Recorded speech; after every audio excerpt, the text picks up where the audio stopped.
Économie de Max sur i24 News, merci d'être au rendez-vous. Au programme aujourd'hui, un habitant sur 9 en grève et en Inde, cela donne 150 millions d'individus qui ont ainsi manifesté leur mécontentement hier vis-à-vis des réformes économiques du gouvernement.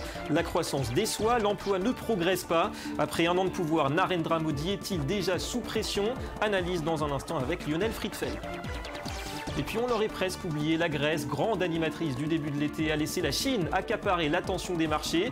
Austérité, contrôle des capitaux et les élections législatives dans tout juste 2 semaines. Où en est le pays depuis la démission d'Alexis Tsipras? Séance de rattrapage, ce sera en seconde partie d'édition.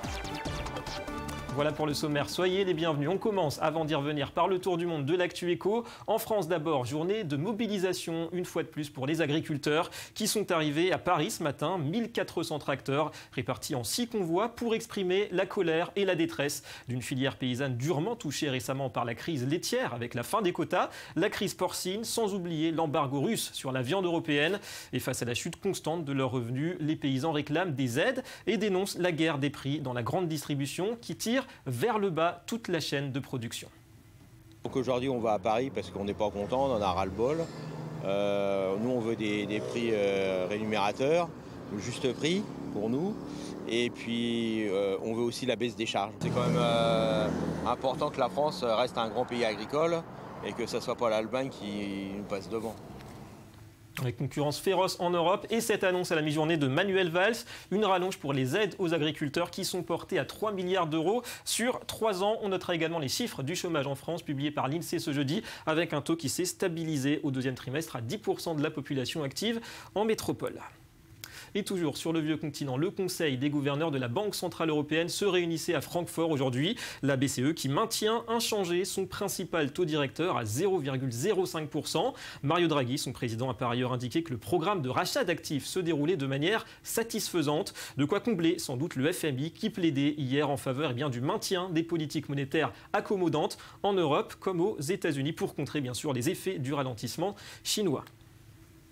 On prend des nouvelles aussi de la visite de Barack Obama sur les glaciers de l'Alaska. On en parlait mardi, 3 jours d'une visite inédite pour sensibiliser l'opinion américaine à l'urgence climatique. Écoutez ces déclarations peu avant son départ pour Washington. L'Amérique doit diriger le monde dans la transition vers une économie basée sur les énergies propres. Nous devons aussi prendre plus au sérieux notre responsabilité d'aider ces communautés qui sont déjà confrontées aux risques afin qu'elles puissent devenir plus résilientes face au changement climatique. La planète se réchauffe et il y a déjà urgence ici, en Alaska.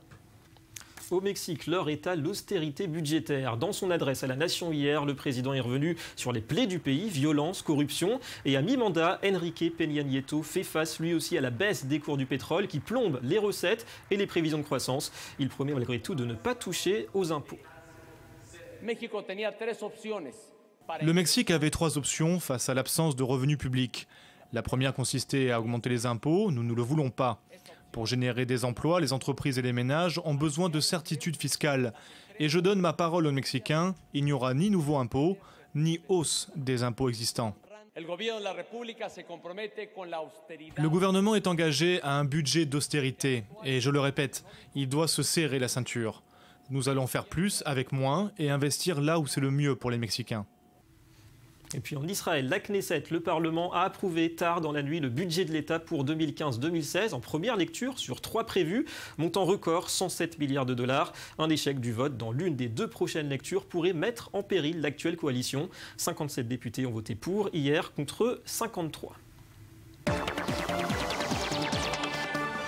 Le bilan de la semaine pour les marchés financiers, toujours beaucoup de volatilité en Asie, en Europe, en Amérique, avec évidemment les craintes sur la Chine, même si hier, on s'est bien repris du côté de New York, plus 1,8% pour le Dow Jones et le S&P 500, plus 2,5% pour le Nasdaq. Wall Street qui a bien accueilli la publication du livre beige de la Fed et qui mise sur un report du relèvement des taux. Bonjour Eric Lewin, la croissance US est solide, mais on craint une contagion du ralentissement chinois. Oui David, l'heure est à la consolidation sur les grandes places internationales, mais de façon plus modérée que la semaine dernière. On note des replis de l'ordre de 2 à 3% sur la semaine. Alors il y a deux questions qui taraudent les investisseurs. La première a trait bien évidemment à l'état de santé de l'économie chinoise.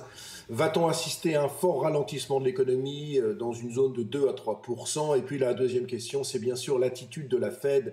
Va-t-il y avoir, oui ou non, une hausse des taux d'intérêt à la mi-septembre? Pour l'instant, le beige book d'hier n'a pas donné d'éclaircissement, si ce n'est que l'économie américaine subit de plein fouet le ralentissement de l'économie chinoise et bien sûr le dollar fort. Tout laisse supposer tout de même, et c'est mon interprétation, que la hausse des taux n'aura pas lieu à la mi-septembre, mais plutôt en octobre, voire en décembre. Pour l'instant, les marchés soufflent.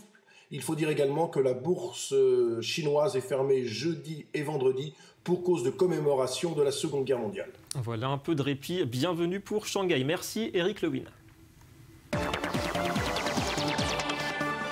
Et penchons-nous sur le cas de l'Inde, mastodonte démographique, à tel point qu'un appel à la grève a été suivi hier par 150 millions de travailleurs. Chiffre fourni certes par les syndicats, mais qui témoigne tout de même d'un sentiment de colère face aux orientations économiques du gouvernement de Narendra Modi, et notamment les réformes du marché du travail jugées trop au profit du patronat. Une grogne qui survient dans un contexte de croissance décevante. Le rappel des faits d'abord avec Johanna Citruc.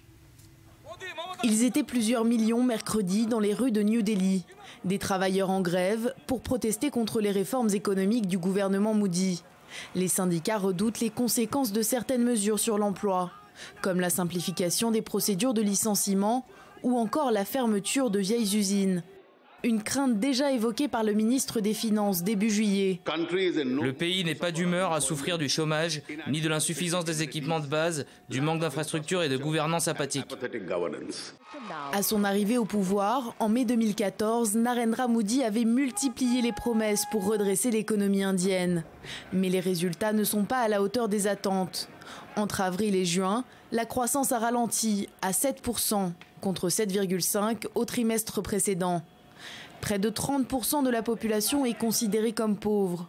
Le salaire minimum ne dépasse pas les 9 000 roupies par mois, environ 135 $.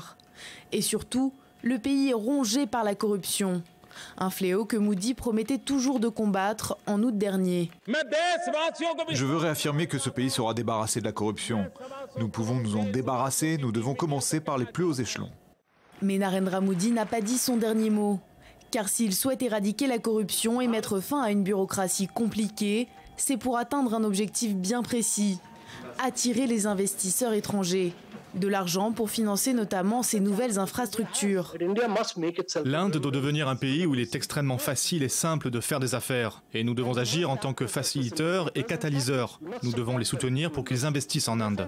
Donc l'une des priorités du gouvernement est d'alléger beaucoup de procédures, de papier. En juin dernier, l'Inde déroulait le tapis rouge à son voisin chinois. Résultat, les deux pays ont signé plus d'une vingtaine d'accords, notamment dans le domaine des transports ferroviaires. Des contrats qui représenteraient quelques 10 milliards de $.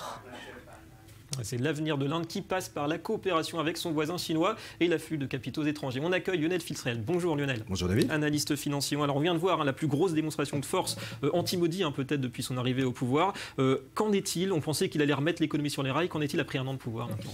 Alors après un an de pouvoir, c'est assez simple. En fait, il a été élu déjà dans un contexte assez particulier. On se souvient, au début des années 2000, l'Inde, c'était un petit peu le pays star des pays émergents. Notamment parce qu'il y avait une croissance qui était soutenue, parce qu'il y avait une population, 50% de la population en dessous de 25 ans, donc qui nourrissait cette croissance. Mais il faut savoir que cette croissance s'est ralentie, notamment fin des années 2000, et notamment l'Inde n'a pas su faire face, notamment à ces nouveaux challenges. Vous pensez justement que Modi s'y prend bien au niveau des réformes?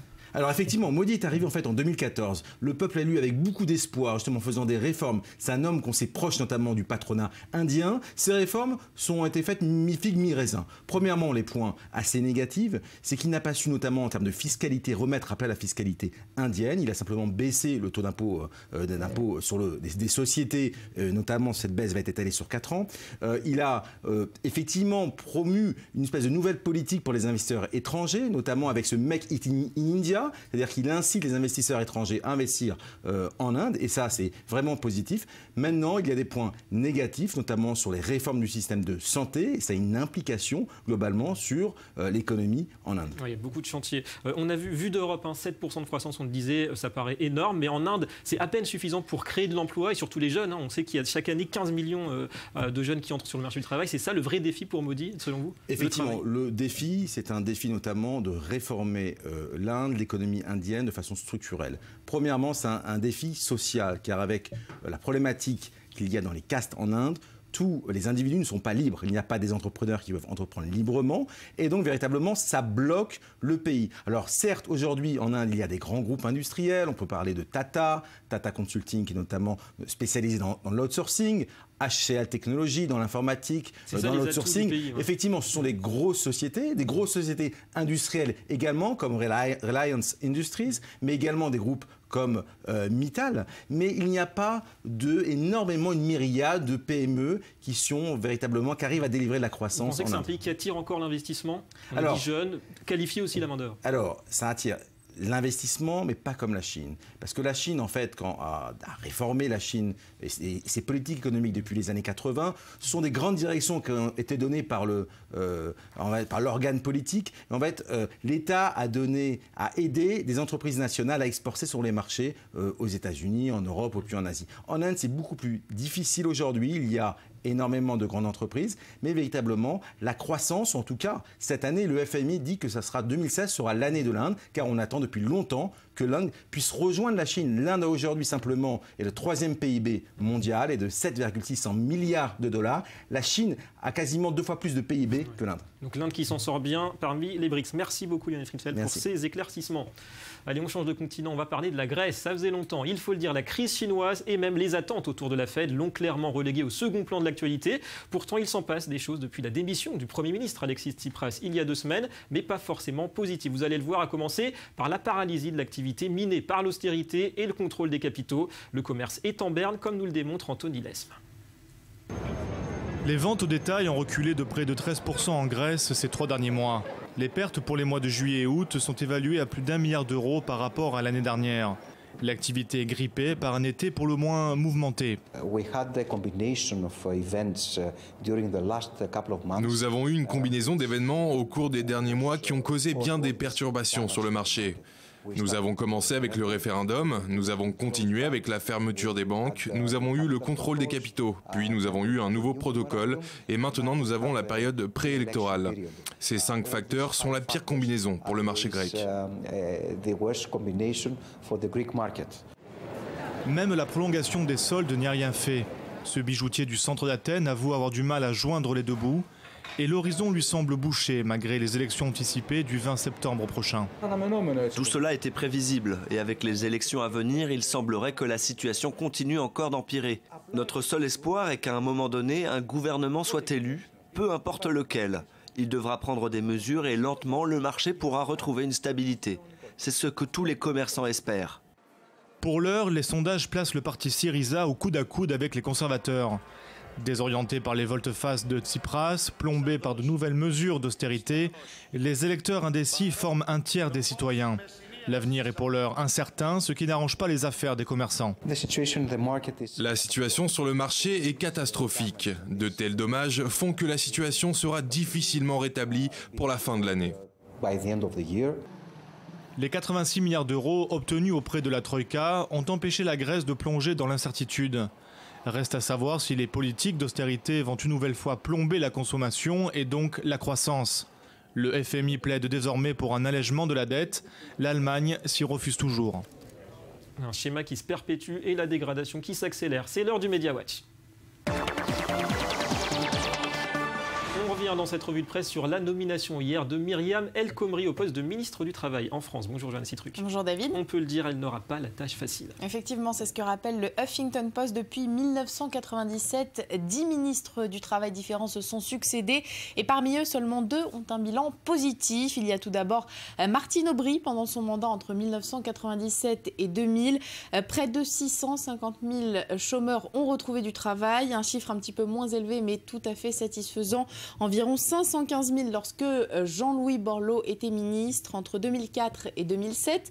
En revanche, tous les autres ont vu le chômage augmenter et particulièrement Michel Sapin qui était en poste entre 2012 et 2014, une période durant laquelle on note quelques 425 000 demandeurs d'emploi supplémentaires. Notez également qu'il n'y a pas eu 3 mois consécutifs de baisse du chômage depuis 2008. Ouais, donc on peut dire que c'est un vrai défi. Et puis en France, toujours Johanna, vous nous parlez d'une application qui répertorie toutes les grèves dans l'Hexagone. Oui, entre la manifestation des agriculteurs ce jeudi, entre la grève des enseignants le 17 septembre et celle des médecins début octobre, en France, la rentrée s'annonce plutôt agitée, d'où cet article du Figaro sur le site internet C'est la grève. Il a été créé il y a 1 an et demi, mais désormais il existe une application du même nom. Le fonctionnement est simple, il s'agit en fait d'un calendrier qui répertorie l'ensemble des grèves en cours et à venir, quel que soit le secteur, quelle que soit la région. L'objectif est d'éviter les mauvaises surprises, comme par exemple les bouchons sur la route ou encore